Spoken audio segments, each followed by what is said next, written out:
안녕하세요. 자, 오늘 3월 9일 시장에 대해서 좀 말씀을 드려야 될 것 같아가지고 정말 뭐 주식이 올라가고 이런 것도 중요하지만 좀 중요한 것들이 이런 거잖아요. 사실 중요한 게 또 있죠. 시장이라는 것이 굉장히 중요합니다.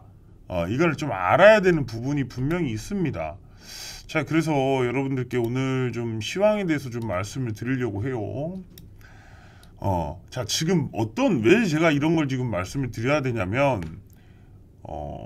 지금 시장이 많이 흔들렸어요. 특히나 지금 오늘 보시면, 업종 보시면, 처음으로 여러분들이 오늘 한번, 기깔나게 놀라셨을 그런 구간이 한번 나왔습니다. 이렇게 지금, 변동성이 커지고, 반등을 좀 해서, 다행인가 싶지만, 이거 또 나올 수 있다라는 거예요. 그러니까 이게 뭐 무조건 나온다가 아니라 제가 오늘 뭐 지금 이 시세를 만들어냈던 것은 2차 전지입니다. 그 중에 뭐 에코프로가 있을 수 있고 코스모화, 코스모 신소재, 에코프로 BM 이런 것들이 있을 수 있어요. 하지만 자, 지금 이제 이런 것들을 좀 봐야 됩니다. 제가 지금 좀 보여드릴게요. 오늘 에코플라스틱이 좀 추천주로 나갔는데 그냥 이거 아까 텔레그램에서 에코플라스틱이 추천주로 나왔는데 에코가 들어가면 저랑 굉장히 잘 맞나봐요. 여기서 딱 추천이 나갔어요. 근데 이게 상한가에 가버렸어요. 기가 막혔죠. 여러분들 텔레그램 들어오시는 방법 간단합니다. 자, 그리고 이제 좀 시황 잠깐 보면 이 시황을 좀 우리가 알 필요가 있어요. 시황을 함께 보겠습니다. 일단 지금 계속해서 이런 얘기가 좀 나오고 있다라는 거예요. 국채금리는 계속해서 올라가고 있고 그 중에서 긴축, 빅스텝을 계속해서 지금 미국 시장도 언급이 되고 있어요. 제가 요즘 이런 말 했어요. 고용보고서가 나올 때까지는 시장이 어떤 방향성을 확실히 정하지는 않을 것이다 라고 생각을 했어요. 그런데 해지를 기준으로 해갖고 보통 이제 시장이 흔들릴 것 같으면 해지 종목들이 많이 오르죠. 그런데 그 해지가 2차 전지였다는 거예요. 왜? 이거는 성장주이기도 하지만 가장 안전한 투자처이기도 합니다.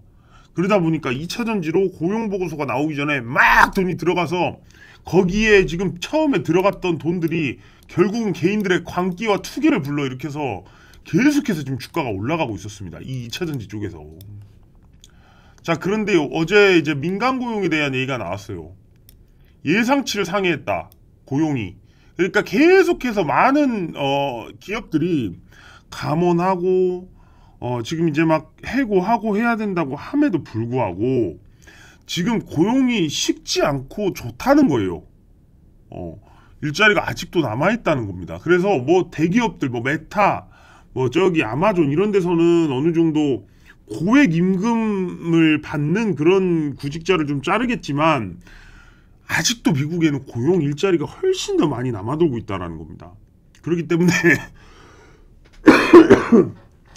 일단 이제 고용 보고서가 이제 10일 날 나와요. 오늘이 9일이죠. 10일 날 고용 보고서가 나올 거예요. 미국에서. 그러다 보면 여기서 고용 보고서가 나오게 된다면 이 고용이 식지 않고 그래도 괜찮다. 그러면 또 이게 뭐가 되냐? 파월이 빅스텝을 할 수 있는 근거를 또 만들어준다는 겁니다. 자, 이런 것들이 다 수만 있어요. 그런 다음에 이제 CPI, 이게 소비자 물가지수가 이제 또 나올 겁니다. 그런데 지금 여기도 보세요. IMF 총재가 오늘 뭐라 그랬습니까? 물가의 급등을 막으려면 금리 인상의 조기적인 완화를 하면 안 된다라고 얘기를 하고 있어요. 지금 이런 연준의 의장, 그리고 IMF 총재, 그리고 블랙록, 지금 앤 에리안이라는 이 퀸스 칼리지 학장도 지금 이게 이런 얘기들 쭉 하고 있는 거예요, 계속. 그러던 와중에 그래도 캐나다 기준금리, 주요국이라고 표현을 하죠. 미국이나 캐나다, 그리고 독일, 뭐 영국 이런 나라들 이제 주요국이라고 표현을 하는데 처음으로 이제 기준금리를 동결했다 이런 게 있어요. 계속 올리고 있었는데. 그러면서 테슬라는 이런 거 뭐 테슬라 그만 사라 이러고 있으니까 또 시장의 하락을 어느 정도 촉발시키는 그런 요인이 되겠죠. 지금 어떻게 보면 여러분들이 잘 생각하셔야 될 게 그거예요. 지금 결국에는 금리 인상이 빅스텝이 나오냐 안 나오냐를 두고 지금 얘기가 나올 건데, 결국 그거를 보는 것은 고용과 물가예요. 고용 좋고 물가 아직 안 잡혔으면 금리 인상 나오는 거예요. 그러다 보니까 오늘 같은 경우에 민간 고용 잘 나왔으니까 야, 고용 보고서도 잘 나오겠다. 시장이 흔들린 거죠. 차익 실현 나오고 시작한 거고, 이러다가 물가까지 높아버리면, 물가 빨리 안 잡히는데 이렇게 나와버리면 점점 이 분위기는 더 강해지는 거고, 차익 실현은 더 많이 나온 거고, 더 변동성이 커질 겁니다. 그런 와중에 지금 시장이 어떻게 올랐는지를 잘 아셔야 돼요. 지금 테슬라를 기준으로 테슬라와 저기 AI를 한 이 마이크로소프트, 요 애플 뭐 요런 쪽을 기준으로 해서 막 이 시장이 올랐단 말이에요. AI의 마이크로소프트, 전기차의 테슬라, 요걸 기준으로 해갖고 미국 증시가 올라오면서 우리나라 증시도 2차전지, AI 관련주를 중심으로 올라왔단 말이에요. 지금 시장이. 자, 그런데 여기 보시면 그게 테슬라가 이제 반값 테슬라, 뭐 저가의 테슬라를 해가지고 치킨 게임에 들어감으로써 테슬라 지금 중국에서 팔리는 그 공장이 만드는 제조 대수도 많이 나오고 판매량도 늘었기 때문에 나왔는데, 요 테슬라가 이제 자율주행에 문제가 있네. 어디 투자은행에서는 이 테슬라를 사지 말라 그러네. 테슬라 계속 떨어지네. 판매량은 좋은데 자꾸 문제가 자꾸 생기네. 이러고 있는 겁니다. 그런 상황에서 AI가 쭉 올라왔던 이런 건 있지만, 우리나라에서 이 AI를 실제적으로 떠받칠 수 있는 시가총액이 높은 종목은 또 없단 말이에요. 그러다 보니까 이 테슬라 이걸 기준으로 해갖고 막 양극재 수급 들어오고 뭐 2차전지 수급이 계속 들어왔던 거예요. 이것도 어떻게 보면 테슬라의 훈풍이었을 수가 있죠. 우리나라 이렇게 전기차가 작년에 우리나라 이제 에코프로 BM이나 코스모신 소재나 굉장히 힘들었잖아요. 이런 걸 다 그냥 오르는 거에만 막 목매지 말고 이런 것들 다 보셔야 돼요. 왜 이때 힘들었어요? 야, 경기 침체 진짜 오네. 2022년도 하반기부터 경기 침체가 진짜 오고 전기차가 이러다가 안 팔릴 수 있지 않을까라는 불안이에요.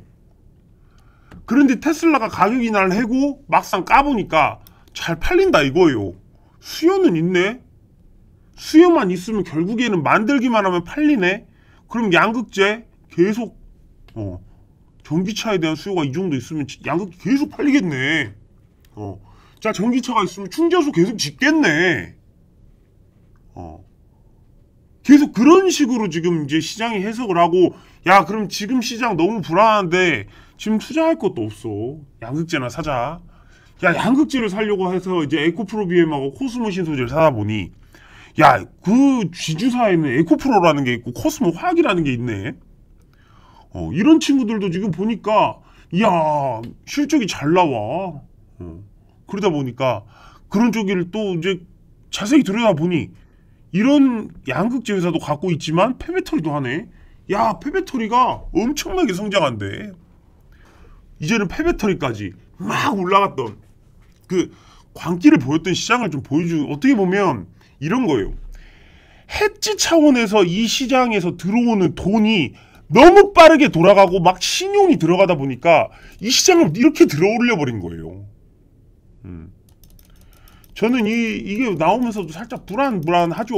이게 지금 어느 정도 이렇게 쉬었다 가야 될 자리인데 너무 매일마다 이 광기가 막 보여버리니까, 아, 이게 좀 오히려 빨리 안 식으면 이거 큰 문제 생기겠다 이런 생각을 사실 했어요. 하지만 오늘이라도 이런 약간의 우려를 보여준다면, 그러니까 투자라는 게 그러거든요. 매일마다 이렇게 오르잖아요. 무슨 생각이 드냐면, 야, 이거 내가 지금 안 타면 안 돼. 지금 난 늦었으니까. 왜 이런 폭등이 생기냐면, 여기서 산 사람들은 그냥 사는 거예요. 자, 또 가네. 또 갔네. 그럼 난 이제 좀 팔아야지. 그런 생각을 하겠죠. 원래 갖고 있었던 사람은. 근데 여기서 샀던 사람은 어떻게 되겠어요? 아, 나는 이 시세를 못 먹었어. 늦었으니까 나는 신용 써서 조금만 먹고 나가야지. 야, 여기서 역시 성공했어. 아, 나는 많이 늦었으니까 한번 제대로 한탕 몰빵해서 해먹고 나가야지. 그렇게 시장이 이렇게 오르는 거예요. 신용은 늘어가고 몰빵은 늘어나고 그러면서 이제 주가가 이렇게 오르는 건데, 주가가 오를 때는 가장 중요한 게 있어요. 주가가 오르는 가장 중요한 이유를 알아야죠. 주가가 크게 오른 이유는 여러분들 간단해요. 사서가 아니라 안 팔아서예요. 파는 주체가 없어서 주가가 오르는 것이고, 주가가 내려갈 때는 사는 주체가 없으면 주가는 갑자기 많이 내려가요. 이게 가장 중요한 거예요. 지금 2차전지 왜 안 떨어지고 이렇게 올랐냐? 파는 사람이 별로 없었다는 거예요. 야, 내가 그래도 뭐 2차전지 팔고 우리나라에 살 게 없어. 안 팔래. 야, 이거 뭐 2차전지 뭐 25년에 어떻게 되고 뭐 20, 30년에 어떻게 된다는데 나 그냥 갖고 있을래. 잘 가네. 안 팔래. 더 가겠지. 조금 늘려도 또 가잖아. 그런 종목이 계속 가는 거예요, 원래. 근데 사는 주체가 없잖아요. 그때부터는 급락이 또 금방금방 나와요. 왜 그러냐면 안 사잖아요. 여러분들 보세요. 이 광기에 미쳐갖고 올라갈 때 막 같이 산단 말이에요. 근데 여기서 갑자기 만약 탁 이런 음봉, 예를 들어 코스모화학, 코스모화학 어딨어? 요거 여기서 광기 안 나와요. 쉽게 안 나와요. 이럴 때 보통 이제 세력들이 조절을 해주는 거예요. 갖고 있는 물량이 많은 쪽에서 내일 동시효과라도 시장의 분위기가 괜찮다라는 걸 만약에 딱 보일 때는 이 5일선을 따라서 이 동시효과를 여기까지 막 끌어올려주는 거예요. 플러스 막 7%, 8%까지 올려놓고 시작을 해버리면, 야, 이거 5일선 회복했네. 그리고 막 수급이 또 들어오기 시작하는 거예요. 이런 양봉이 나오겠죠. 요거를 세력이 탁탁 중요한 위치마다 건드려주는 게 사실 세력들이 할 일이에요. 그리고 코스모학을 갖고 있는 사람들이 안 팔고 이럴 때 많이 올라가죠. 자, 하지만 지금 저는 늘 말씀을 드려요. 항상 큰 빅 이벤트가 있을 때, 뭐 금리 인상에 대한 어떤 이런 부분들이 지금은 사실은 여기서 빅스텝으로 벌리는 게 사실 말도 안 되지만, 파월은 이미 지금부터 그 초석을 깔아두고 있습니다.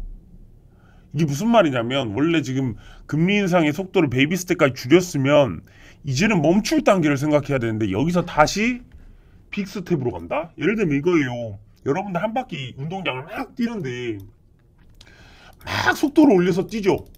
그러다가 이제 도착할 때 되면 속도가 줄어야 되는 거예요. 근데 갑자기 여기서 다 왔는데 갑자기 100m 달리기를 막 빠르게 가려고 하면 이게 말이 안 된다는 거예요.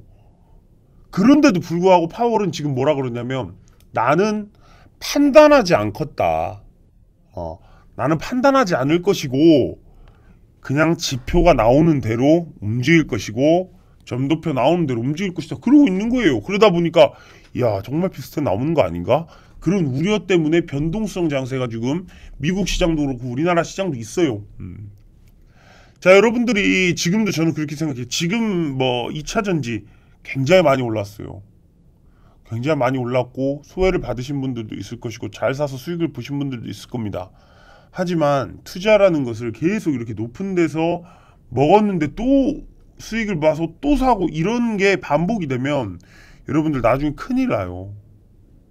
저는 그런 투자를 사실 권해드리고 싶지도 않고, 좀 수익이 늦을지언정 적정 가치 있는 종목들보다 조금 더 싸게 사면 좋겠죠. 그런 종목들을 가지고 다음 시장의 분위기에 맞게끔 딱 그 시기를 기다려서 수익을 내고 나오는 게 저는 중요하다고 생각합니다. 물론 여러분들 중에 제 DS 가족 여러분들은 자꾸 욕심이 날 겁니다. 제가 자꾸 이제 어제도 이번에 KBG도 추천하자마자 상한가가 나오고, 에코플라스틱도 추천하자마자 상한가가 나와버렸어요.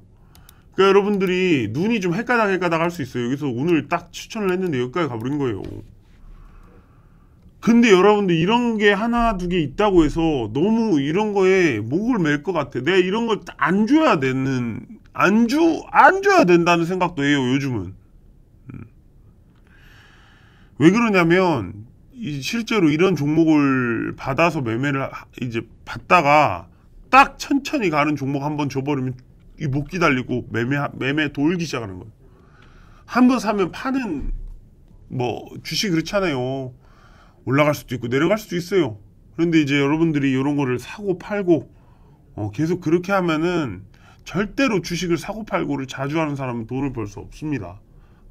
시장이 지금 분위기가 어떻게 될지 이런 것도 이제 계속해서 말씀드리겠지만, 지금 일단은 코스모화학이 좀 5일선을 깨져서 코스모화학이 이 5일선을 회복하는지 아닌지가, 나머지 이 에코프로나 지금 에코프로 BM 코스모 신소재는 5일선 깨지 않았어요. 여기 보시면 코스모 신소재 5일선 여기 보세요. 지켜주고 있죠. 지켜주고 있고, 에코프로, 자 에코프로 5일선 지켜주고 있어요. 또 갈 수 있다라는 거예요 사실은. 근데 또 가면 또 갈수록 여기에 물려서 한 번 더 먹으려다가 지금 여기도 보세요. 5일선 다 지켜주고 있어요. 그러니까 한 번 더 움직일 수는 있겠지만, 저는 신규 매수는 좀 안 하셨으면 좋겠고, 이런 것을 잘 갖고 있다가 이 분위기가 돌아가서 이제 한 번 또 하락이 나오기 시작하면, 여러분들 정말 이 꼭대기에 물리면 또 언제까지 있어야 될지 모르는 게 주식이에요. 여러분들 이거 보세요. 이 꼭대기에 물렸을 때 영원히 갈 것 같지만, 여기 급등이 2번이나 나오고 영원히 갈 것 같지만, 이 한 번, 2번 파동 이후에는 쉽지 않았어요. 이런 구간을 기다려야 됐어요. 다시 이 기회가 왔지만, 여러분들 이 기회가 왔어요. 하지만 이때도 또 이 고점에서 물렸다면 이 기간을 또 기다려야 됐어요. 자, 그런데 이 구간까지 왔습니다. 저는 자 이거예요. 여러분들이 이 종목이 여기까지 왔을 때, 저는 사실 여기서 추천해서 여기까지 제가 여기서 추천했던 사람이에요. 그리고 실제로 이 에코프로 BM도 여기서 추천했던 사람이에요. 저는 이 시세를 여러분들한테 드린 사람이에요.